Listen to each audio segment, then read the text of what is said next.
रहीम तमाम व्यूअर्स को पैगाम हुसैन की तरफ से अस्सलाम वालेकुम। दोस्तों, आज जो एसएससी जनरल का पेपर नंबर 2 हुआ है, जो कि 16 तारीख पे पूरे सिंध में हुआ है, तो उसका हमने पिछली वीडियो में उसके तमाम सेक्शंस हमने सॉल्व कर लिए थे। और अभी नेक्स्ट रूटीन की तरह जो इसका नेक्स्ट पोर्शन होता है, जो कि सिंधी और उर्दू सेक्शंस पे मुश्तमिल होता है, जो कि ऑप्शन होता है आया सिंधी या उर्दू, तो दूसरी वीडियो में हम वो सॉल्व करते हैं और इस वीडियो में हम यही सॉल्व करेंगे।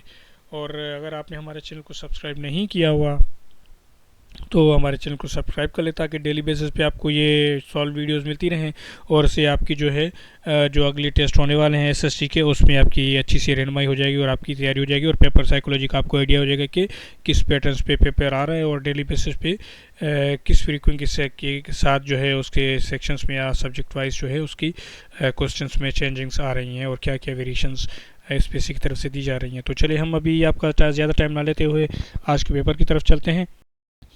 उर्दू नज़म का बानी किसे कहा जाता है? तो उर्दू नज़म का बानी जो है वो नज़ीर अकबर इलाहाबादी को कहा जाता है। गज़ल की इब्तिदा किस शायर ने की? तो गज़ल की इब्तिदा जो है हमें मिलती है उर्दू हिस्ट्री में, वो अमीर खुसरू से मिलती है। मिसरा के लुग़वी माने क्या है? मिसरा के लुग़वी माने हैं दरवाज़े का पट। और हज़रत मिर्ज़ा गालिब का अवलिन तखल्लुस क्या था? तो मिर्ज़ा गालिब का जो शुरुआती तखल्लुस था वो था असद। और सवाने मौलाना रोम किसकी तसनीफ़ है?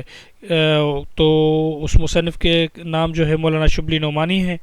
Option number C. Mirza Ghalib ने कलकत्ते का सफ़र किस मकसद के लिए किया था? तो उन्होंने कलकत्ते का जो सफ़र किया था वो पेंशन के लिए किया था, तो यहाँ पे ऑप्शन नंबर ए सही होगा।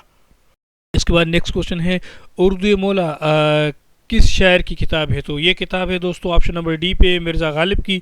और याद देखिए कि इसमें 10 क्वेश्चन में 3 का सवाल जो है मिर्ज़ा गालिब के आए हुए हैं। और उसके बाद शहाबनामा किसकी आप बीती है, किस मुसन्निफ़ की? तो उसकी जो राइटर का नाम है कुदरतुल्लाह शहाब है। ऑप्शन नंबर बी यहाँ पे सही होगा। और नेक्स्ट क्वेश्चन है शब्बीर हुसैन किस शायर का असल नाम है? तो शब्बीर हुसैन जो नाम है वो है जोश मल्ही आबादी का। और यहाँ पे ये हमारा जो है सेक्शन उर्दू सेक्शन कंप्लीट हो रहा है और सिंधी सेक्शन जो है अभी उसको हम सॉल्व कर रहे हैं। तो चलें हम चलते हैं अभी सिंधी सेक्शन की तरफ।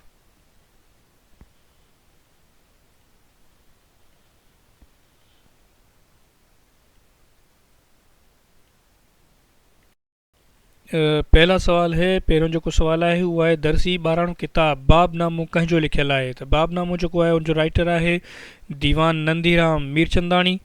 उनखां पोइ ॿियो नंबर जो क्वेश्चन आहे मोइन शाह इनायत जो रिसालो केतिरनि सुरनि ते मुश्तमिल आहे?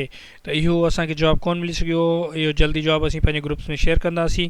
इन खां पोइ नेक्स्ट क्वेश्चन आहे हेठनि मां शेख हयात जी शाइरी जो मजमूओ कहिड़ो आहे? त शेख हयात जी शाइरी जो मजमूओ जेको आहे उहो हेठनि किताबनि मां आहे भंवर भरिया आकाश। हालांकि ही चारि किताब शेख हयात जा नी, पर उन्हनि मां हिकिड़ी आत्मकथा आहे, ॿियो जेको आहे सो नसरी टुकरानी, ऐं ॿियो जेको आहे सो उहो बि ईअं ई आहे वन लाइनर्स नसरी टुकरानी, ऐं जो भंवर भरिया आकाश सिर्फ़ जो किताबु आहे उहो शाइरी ते मुश्तमिल आहे। नेक्स्ट सरतियूं रिसालो कहिड़े इदारे तरफ़ां शाया थींदो आहे? सरतियूं रिसालो शाया कंदड़ इदारे जो नालो आहे सिंधी अदबी बोर्ड। ऐं उनखां पोइ नेक्स्ट क्वेश्चन आहे डॉक्टर नबी बख्श खान बलोच चेयर किथे क़ाइमु थियल आहे? जी, त हिन जो सही जवाबु आहे सिंधु यूनिवर्सिटी में क़ाइमु थियल आहे डॉक्टर नबी खान बलोच चेयर जेका आहे। उनखां पोइ शाह अब्दुल लतीफ़ नूरी जाम तमाची जो ज़िक्र कहिड़े सुर में कयो आहे? त शाह अब्दुल लतीफ़ भिटाई सुर कामोड में नूरी जाम तमाची जो ज़िक्र कयो आहे। नेक्स्ट क्वेश्चन है रगूं थियूं रुबाब कंहिंजी शाइरी जो मजमूओ आहे? त रगूं थियूं रुबाब जेको आहे उहो उनजो शाइर आहे तनवीर अब्बासी। नेक्स्ट क्वेश्चन आहे फ़ेल घुम जो इस्म मफ़ूल छा थींदो? त इन जो इस्म मफ़ूल थींदो घुमंदे। ऐं उनखां पोइ नेक्स्ट क्वेश्चन आहे असांखे मतां विसारियो कहिड़ी सिन्फ़ जो किताबु आहे? असांखे मतां विसारियो जेको आहे सिंधी लुग़त जो किताबु आहे। ऐं उनखां पोइ लास्ट क्वेश्चन जेको आहे उहो आहे उहे ॾींहं उहे शींहं किताब जो लेखक केरु आहे? त दोस्तों इन ई किताब जो लेखक जेको आहे उन राइटर जो नालो आहे Pir Ali Mohammad Rashidi. Option number A हिते सही आहे। त मूं ते तव्हांखे पहिरें ॿुधायो कि जेके असीं क्वेश्चन सॉल्व कयो था इहो पेपर नंबर असीं ए सॉल्व कयो आहे, बाक़ी बी सी ऐं डी जी सीक्वेंस थोरी सी चेंज आहे, तंहिंजे करे तव्हां इन सीक्वेंस ते न वञो। इन क्वेश्चन्स खे पाण हिकु दफ़ो जिन तव्हां पढ़ंदा हिकु दफ़ो ॿुधंदा तव्हांखे क्लियर थींदो कि तव्हां कहिड़ो ऑप्शन करे आया आहियो ऐं उहो ऑप्शन जेको हिते सिलेक्ट थिया उहो राइट आहे रॉन्ग आहे। त इन हिसाब सां तव्हां हिकिड़ी ब्लैंक कॉपी खणी करे पंहिंजो मार्क्स कैलकुलेट करे सघो था जेके तव्हां अनअटेम्प्टेड कया आहिनि उहे बि ॾिसी वठो कि कहिड़ा तव्हां अनअटेम्प्टेड कया आहिनि ऐं कहिड़ो तव्हां अटेम्प्ट कयो हुन में कहिड़ा सही कहिड़ा ग़लति थींदा। इन नमूने तव्हां भई मार्क्स कैलकुलेट करे सघो था। बाक़ी असां सां गॾु रहो और कोई भी नेक्स्ट वीडियो जो होगी हम आपको फिर टाइमली शेयर करते रहेंगे। हमें अपनी फीडबैक से आगाह कीजिएगा। अपने बहुत ज़्यादा ख्याल रखिएगा। दुआ में याद। अल्लाह हाफिज़।